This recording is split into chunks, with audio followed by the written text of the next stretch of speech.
What's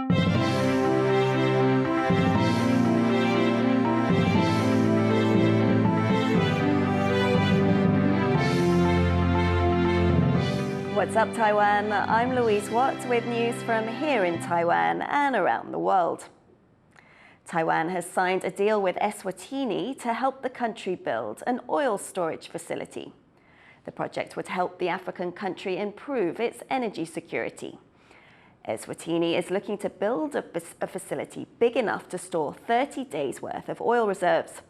The country relies on oil imports from neighbouring South Africa. The deal was signed during President Tsai Ing-wen's state visit to Taiwan's only diplomatic ally in Africa. Energy is not the only area where Taiwan is lending a hand to Eswatini. With China constantly squeezing the country's international space, development aid, especially in healthcare, is one of the few ways Taiwan can hang on to its remaining diplomatic allies. Ed Moon brings us this report from Eswatini. Bringing expert medical care where it's most desperately needed. That's the goal behind this new facility in Eswatini, made possible through Taiwanese government expertise and funding. The referral and emergency complex at Mbani Government Hospital in Eswatini's capital is a prime example of how Taiwan looks to help its remaining diplomatic allies. An absolute monarchy, Eswatini is one of Africa's smallest nations, and it needs support from richer countries like Taiwan to make sure it can provide equitable services to its people. With a population of just over 1 million, it has one of Africa's highest rates of HIV/AIDS. Its ally, Taiwan, is a world leader in healthcare, thanks to excellent training and its national health insurance system, making it well placed to help in this area. Today, with the support from Taiwan, we are at the hospital that will serve Eswatini for the next 100 years. But while Taiwanese aid is welcome here, it's not the only country African states can turn to. China, which claims sovereignty over Taiwan and has steadily convinced most of the island nation's allies to switch diplomatic ties from Taipei to Beijing. In recent years, it has also massively expanded its footprint in Africa, offering major infrastructure projects and access to its market. That's something Taiwan can't compete with. The Chinese come to the continent with a very different agenda. We're not here to tell you what to do. We're not here to give you aid and dependency and welfare. We want to do trade. We want to do business. We also want to build infrastructure. Faced with the might of the world's second largest economy, it can seem Taiwan is fighting a losing battle to win friends for its aid programs. But there's more to these projects than just gaining influence. For local communities, such assistance can help bring real change that outlasts the uncertainties of geopolitics. John Su and Ed Moon in Mbami, Eswatini for TaiwanPlus. The US is sending $1 billion worth of military aid to Ukraine to support its counteroffensive against Russian forces. This will be the 46th round of weapons and equipment the US has given to Ukraine. Part of the deal includes controversial depleted uranium shells for tanks. These shells can pierce tank armor, but their casings, which contain radioactive properties, are often left on the battlefield. The announcement comes as US Secretary of State Antony Blinken is visiting Ukraine and as the country's military continues to advance into Russian-held territory. Australia and China have kicked off high-level talks for the first time in 3 years. An Australian delegation led by a former trade minister is in Beijing. The talks are a further step towards stabilizing relations between Beijing and Canberra. The two sides are expected to discuss trade and investment and regional security. For more, I spoke to Brian Studdard, Emeritus Professor at Australia's La Trobe University. What is Australia hoping to get out of this trip? Well, I think the first point to make about it is that it's the seventh really in the China Dialogue series. The last one was in 2020, just before COVID. It's really about negotiation and understanding rather than about reaching finite decisions. All of that said, I think if someone had said this would happen, say, 12 months ago, that would have been a surprising statement here in Australia. So there's been a lot of progress made over that time. And I think really the main purpose of this expedition is going to be to get a lot more discussion going. Over the past few months, there's been a lot of activity at trade and commercial level, perhaps a little less at this straight political level. And of course, in the background is sitting the whole defence issue around the South China Sea. So I think there's some very complex issues going to be discussed on this trip, and I'm not too sure about how many concrete steps and progress will come out of that. How is Australia balancing its improving ties with Beijing with its deepening military ties with Washington? Not very comfortably, I think, Louise, and that will certainly be one of the focal points for discussion, I suspect, during this delegation's visit to China. It's become a very difficult balancing act, I think, because for the first time in a very long time, both major political parties in Australia have almost exactly the same foreign policy in relation to China. And what that has meant is being very much part of the Washington-led coalition and alliance to, in a sense, try and ring-fence China, confront China over the rights of negotiation and navigation through the South China Sea, but also to counter some of China's outreach activities, particularly in the Pacific and what's now termed the Indo-Pacific. And balancing that up against improving trade delegations, of course, a very fine balancing act. Speaking there was Brian Studdard, Emeritus Professor at La Trobe University in Australia.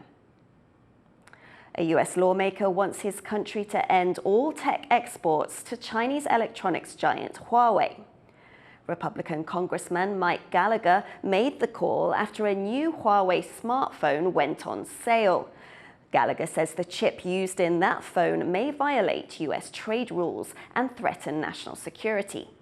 On a visit to the Netherlands, fellow Republican Michael McCall told the Dutch government that China could be trying to corner the market for less advanced semiconductors. It's the latest in an intensifying US-China tech rivalry.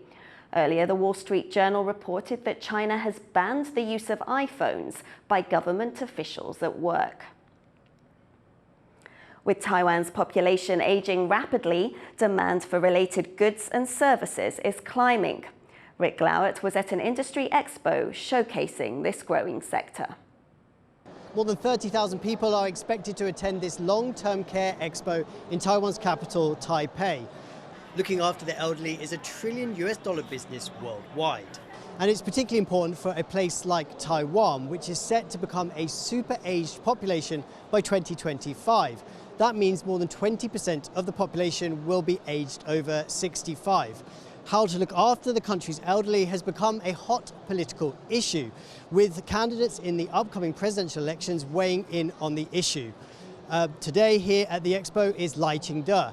He's the Vice President of Taiwan, but he's also the candidate for the ruling Democratic Progressive Party. 可以说，我们过去是连结在地，那未来要连结国际，那也希望能够提供给需要服务的这些长辈带来希望。这些都是非常好的事情。Taiwan's aging population is set to put a strain on almost every aspect of society. How to look after the country's old people has become a hot political topic as well as a big business. Devon Tai and Rick Glowett in Taipei for TaiwanPlus. Police in Taiwan have made their first ticket-scalping arrest after changes to a law to combat the practice. New Taipei City Police detained an engineer they say was using AI and other technology to snap up concert tickets in a matter of seconds. They say he then sold them off at heavily marked up prices. It's believed he'd been doing this for close to 10 years, making around $8,500 within the past 3 months alone.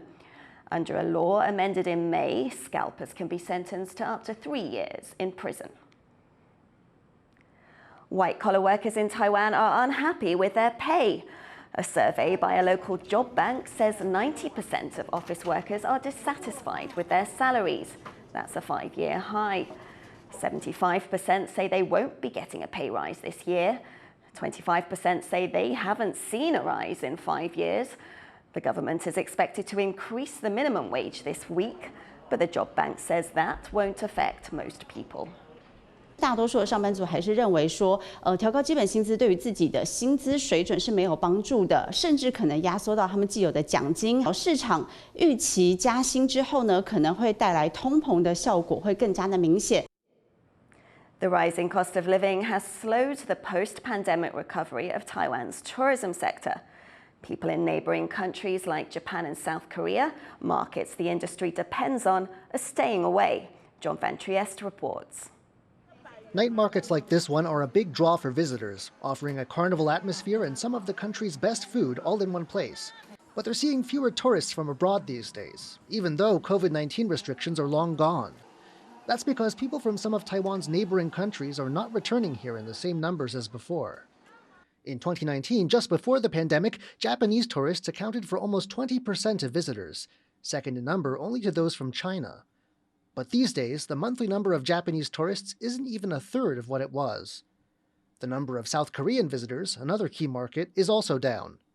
Part of the reason for this is that Taiwan is getting much more expensive.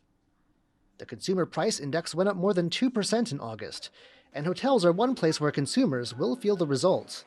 A night at a hotel licensed to cater to tourists costs 14% more than it did last year, and less pricey options like bed and breakfasts are more expensive too. Those with knowledge of Japan say people there who are thinking about traveling are not impressed with the quality of what their yen can buy. 大部分最多的抱怨可能是住宿吧，找一般的民宿，那个品质就参差不齐。像我们在日本的朋友也都很 surprise， 说天哪，我们怎么活得下去 ？And some people who did make the trip over also agree. なんか窓が薄くて夜車の音がうるさかった。Other observers say that the country is offering too much of the same. Night markets, for instance, sell the same things no matter where you go. But not all tourists are turned off. In fact, some smaller markets are doing well. Tourism expert Michael McCreesh says business has been good for his company, which caters to Southeast Asian and Western travelers.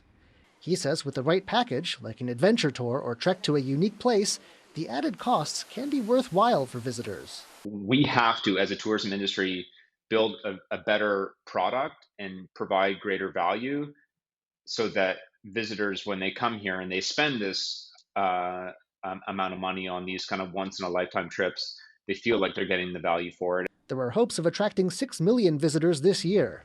But with some usually reliable markets being sluggish, it could be up to tourists from countries less familiar with Taiwan to make up the difference. James Lin and John Van Trieste for TaiwanPlus. Animal rescue workers are helping out some unexpected victims of a typhoon, baby turtles. Eric Gao has the details. Here on Taiwan's outlying island of Penghu, animal conservation workers are making sure these baby sea turtles make it out of their nests and into the sea. That's after the recent passage of Typhoon Haikui made it difficult for them to get out on their own. 该出的软窝呢，应该是已经孵化，但是里面的海龟呢是属于体弱，所以没有办法爬出。因此呢，我们呢去这个紧急的开挖。Conservationists say the eggs were laid in mid-July, with 29 of the babies hatching. They're the first batch of turtles to be born this year at the Wang An Turtle Conservation Center. Officials say visitors to the center are welcome to observe the baby turtles, but to leave the rescue efforts to the experts. Interfering with the animals could come with a fine of over $9,000 US. Howard Zhang and Eric Gao for TaiwanPlus. A former search and rescue dog is up for adoption. Tie Xiong used to work with the Taichung Fire Department. He helped with rescue efforts in the 2018 Hualien earthquake. But at 9 years old and with joint problems, he's had to retire from active service. Taichung officials are now looking for a suitable family to give him a home. Let's hope they find one for him. Thank you for watching What's Up Taiwan. Remember to download the TaiwanPlus app for more stories from Taiwan and around the world. Finally today, we leave you with images of more dogs, barking this time, to a symphony along with Danish Chamber Orchestra. I'm Louise Watt. Take care. I'll see you next time.